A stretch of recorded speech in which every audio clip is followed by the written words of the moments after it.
Well, the frets are taken care of. The new compensated nut is installed. Our self-adjusting radius gauge is made up to match that fingerboard radius. So the next thing we want to consider is how exactly do we shim this neck in order to get the maximum amount of vertical adjustment, saddle to saddle, all the way across, without having those vertical adjustment screws digging into your palm while you play. In order to get an accurate read on that neck to body angle and to determine how thick the shim is that you're going to need to get that maximum adjustment, you got to make sure the guitar is tuned exactly as it's going to be tuned with the exact strings you plan on using. Because essentially, the bridge is floating, and what that means, we need to find the perfect balance between the string tension and then the K value of the vibrato bar. So it's a bit of a balancing act to get this right. And you need to determine that in order to determine how thick or how thin a shim you're going to need to get that perfect neck to body angle. So first thing I do is put the capo on, then I flex that bridge back and stick a few tongue depressors in underneath. Loosen the strings a good 8 line, 1, 2, 3, 4, 5, 6, 7, 8. Each one, 1, 2, 3, 4, 5, 6, 7, 8. Actually, I'm going to take that bar out for now, it's just going to be in the way. We'll slip it back in when we're ready for it. So now that I've loosened those strings off, I kind of pull them for maximum looseness. So it slips past the capo jaw. Flip the guitar over face down. The lower body strap prevents the guitar from slipping this way, and the upper neck strap just kind of holds the neck face down while we remove those screws. So I just kind of crack them first.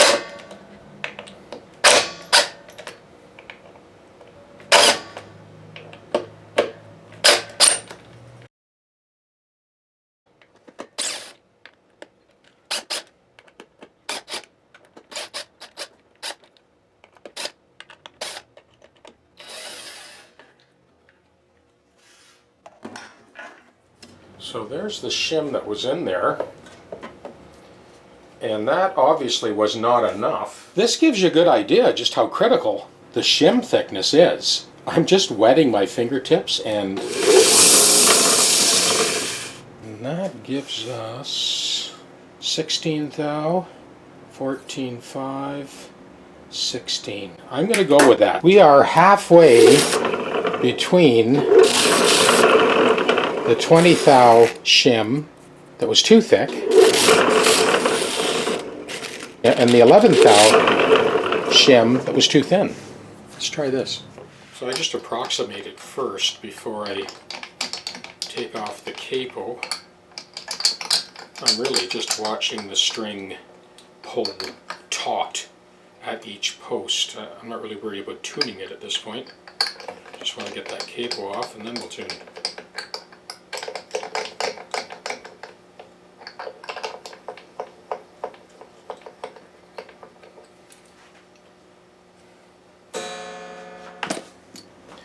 These tongue depressors out of there.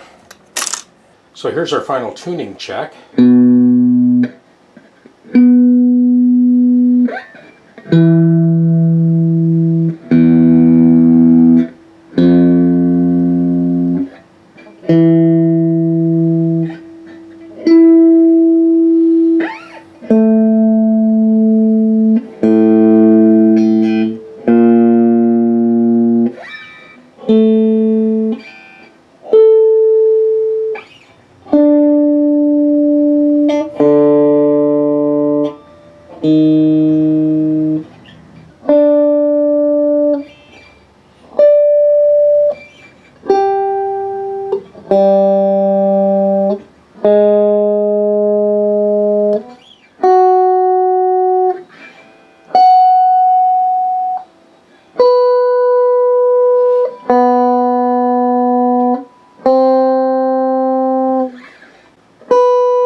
I'm happy with where those screws ended up. There's a little bit of protrusion on the low E. The A is dead flush. The D is recessed. The G is recessed. You can see the first and second string are a little bit proud, but really your palm tends to sort of rest over these bottom four when you're playing. So I don't see that as being an issue. There's lots of travel both ways for all of these saddles. It's got our self-adjusting radius gauge in there, got a perfect match to the fingerboard radius. It's good to go. Let's take it into the studio. Have a listen. So I got a couple more offshore Strat copies. Both of them are for Greg, and both of them were virtually unplayable when he dropped them off. This needed a fret dress, level crown polish, edge dress, compensated nut. Took the neck off, got the proper size shim in there for that floating tremolo, which is 9 to 46 strings, this one, at concert pitch, and it's set up to float. As always, I've laid down another chord progression where I kind of play chords in various positions on the neck to sort of demonstrate the accuracy of the intonation across the entire span of the neck.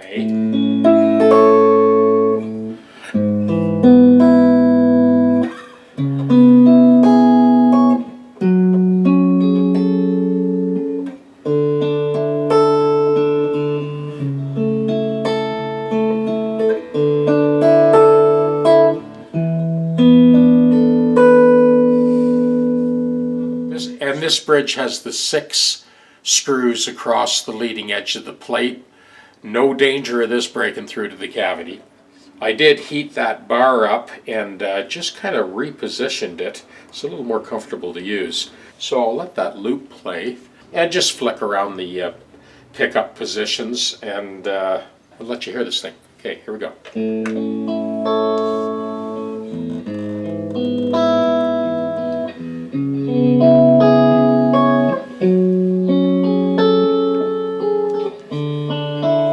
So I'll just go through all 5 positions, starting at the neck.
this is Greg's other Strat. Now this is actually a Squire by Fender.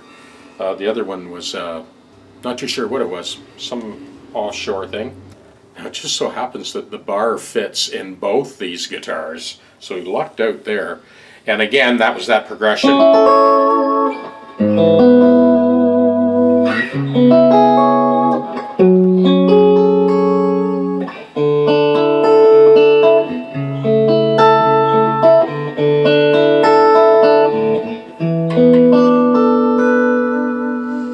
So now this is set up to float as well, but it's got 10 to 46 strings, so you can hear the difference.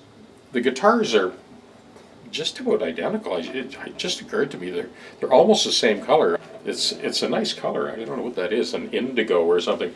Anyway, let's we'll let that play.